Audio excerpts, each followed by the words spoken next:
목사님 반갑습니다. 마지막 경고의 말이라는 게 뭐냐면은 제가 보고 듣고 앞으로 될 일 그거에 대해서 간단하게 한 10분이든 15분 정도 얘기하고 싶어요. 이게 뭐냐면은 이제 이만희 씨가 92살, 3살 죽었지만은 이제 그 사람이 이제 사명 끝났어요. 끝났고 이 계시록 17장에서 2절에서 큰 음료는 이만이고 계시록 17장 3절에서 7절의 그 붉은 짐승은 누구냐면은 고동환이 그놈이 이제 그 붉은 짐승이거든요. 계시록 12장에서 나타난 붉은 짐승, 붉은 용인데 제가 얘기하는 거는 신천지인이 됐든 누가 됐든 금죽을 해란 얘기요. 내가 예수가 아니요. 계시록 22장 16절에 나 예수는 교회들을 위하여 내 사자를 보내요. 이것들을 증거하게 했다 했잖아요. 난 예수 사자 맞아요. 이만희는 가짜니까 이만희는 그걸 아는 거예요. 뭘 알아요? 17장은 이루어졌어요. 왜? 지금 광야니까. 17장 10장이 뭐라 그래요?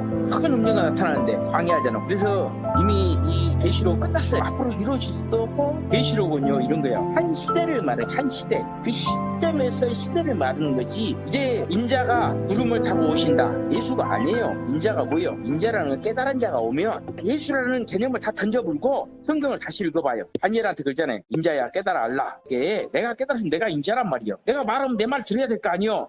난 하나님이라고 안 하잖아. 무식은 이만희는 지가 하나님이라고 예수라고 하지만 내가 인자야. 나는 하나님도 아니고 예수도 아니요. 내가 증거하는 건요 다른 거 없어요. 하나님이 살아계시고 예수가 피로 증거를 한 그걸 난 증거를 뿐이에요. 내가 예수도 아니고 하나님도 아니에요. 그러면 내가 왜 그걸 증거하냐? 내가 믿음 있는 자들 위해서 내가 온 거예요. 내가 그냥 온 게 아니라 그 믿음 있는 자들을 살리고 싶어서 온 거예요. 내가 온 것이 아니라 하나님 보내준 거지. 지혜를 얻는 자는 곧 생명나무라. 창세기의 생명나무라는 거는 지혜를 얻는 자가 생명나무야. 그래서 계시록 때는 선악나무가 없어져 버리는 거야. 그래서 계시록 22장 많은 사람들이 생명나무에 나아간다. 지혜를 얻는 거야. 많은 사람들이 이 계시록을 깨닫고 또 이 성경을 깨달아 보면 모든 사람들이 생명나무 가지가 되고 잎사귀가 되고 다 되는 거예요. 내가 증거를 주지만은 나도 같은 형제가 되고 같은 하나님의 아들이 되는 거예요. 이제는 똑같이 복을 받는 거예요. 내가 꿈으로 봤는데 뭐라 하는지래요? 이 마지막 때는 믿음이에요. 믿음. 뭐가 믿음인 줄 알아요? 이만희가 와서 짐승의 마음으로 계시록 13장 8절에 죽임을 당한 어린이의 생명책이라고 하잖아요. 이만희가 그걸 한 거야. 용의 보좌를 받았어. 그러니까 이만희라는 사람이 음행의 포도주로 퍼뜨린 거야. 계시록을 그 사건으로 이만희가 퍼뜨렸어. 끝났어 이제. 그걸 믿기만 하면 돼. 이제는 내가 그걸 만드는 게 아니라 하나님과 예수가 만들어서 이만희는 들어쓴 거예요. 들었어. 불쌍한 인간이요.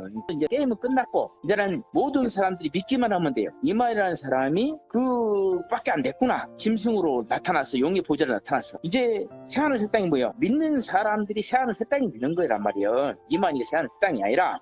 그러면 이 세상이 모두 정리가 되는 거예요. 그냥 그 시간이 좀 되겠지만 그것이 내가 전하고 싶은 말이에요. 근데 나는 죽고 싶어도 못 죽어. 왜? 그럼 하나님이 손해지. 왜 손해요? 내가 역사를 해야 되니까. 내 사명은 내가 이 하나님의 사명을 이루어야 돼. 그러면 나를 죽이겠어요? 계시록 이루어지는 거 다 보고 온 거 아니에요? 다 봤지. 계시록 4장 5절에 등불이 잠깐 켜졌어요. 계시록 7별이. 근데 계시록 5장 1절에 어떻게 되면 등불이 꺼져 없잖아요.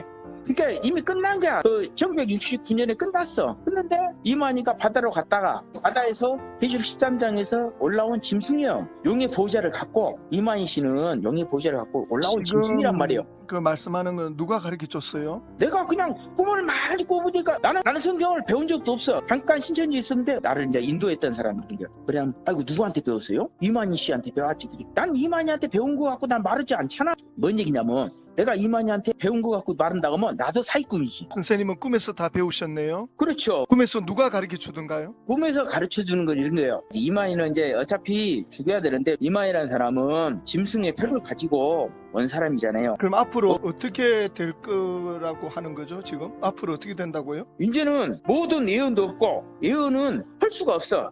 예언이 이제 다 풀렸으니까 이제는 하나님 나라를 만들어야지. 그것도 하나의 또 예언 아니에요? 그거는 예언이지만은 모든 예언은 끝났고 이제 하나님 나라만 만드는 그거는 예언이 아니라 지금 딱 볼 때는 예언이지만 이 예언이 끝났다는 얘기는 이제는 예언할 필요가 없다는 얘기예요. 근데 선생님은 예언하잖아요 지금. 이제 이루는 것밖에 없어요. 그러니까 그리고 그게 예언 아니에요 지금. 예언이 아니라 현실이죠 현실. 이제 끝났어. 이제 예언 없어요. 예언 없고 앞으로 뭐 12지파를 만들든 뭐 제사장을 만들든 그거는 그냥 이루는 거야. 그거는 예언이라고 할 필요도 없어요. 왜? 이 아니 근거가 있어야 이루지 뭘 근거로 이루는 거요? 근거는 내가 만들어 놨잖아. 이제 그게 예언이지. 근거를 내가 만들어 버렸는데 뭐 예언이. 근거를 만드는 그 자체가 미래를 만들어 놓은 거 아니에요? 미래 계획 아니요? 아니요. 아니요? 미래 계획 아닙니까? 이미 신천지 이만희가 예언을 다 성취시켜놨어. 신천지 이만희는 멸망의 땅으로 멸망의 산으로 끝났잖아요. 천지가 다 이루어놨는데 무슨 또 이루려 그러세요? 아니죠. 그거는 멸망의 땅이고 이룰 산. 우리는 그냥 믿음만 가지면은 모든 사람이 복을 받는 것이 바로 미래예요. 미래는 지금부터 시작이야. 아무것도 아니요. 목사님도 믿으면은 복을 받는 것이고 그 시대가 이제 오는 거야. 복 받는 거. 그냥 복만 받으면 돼요. 복을 받으면 어떤 상태가 되는데요? 복을 받는다는 개념은 네. 내 영혼이 복을 받는 거지 내가 누구를 복을 주는 게 아니에요. 그러니까 복을 받으면 우리- 어떤 현상이 되느냐 하는 거지. 구체적으로 어떤 뭐- 현상? 그렇죠. 복을 받으면 뭐가 달라지는데요? 내가 육체는 죽을지라도 내 영혼이 산다는 거죠. 그건 예수님 믿으면 다 이미 복 받아서 영혼이 사는 걸로 돼 있는데 그거하고 뭐가 다르죠? 그러면 예수가 왜 계시록을 썼을까요? 그러니까 복 받는 거에 대해서 말해보라고. 잠깐만. 복 받는 게 뭐냐고요? 옛날에는 2000년 전부터 지금 시대까지는 예수를 믿으면 복을 받았어요. 죽어서. 지금은 복을 받는다는 개념은 계시록 22장 14절에 이런 게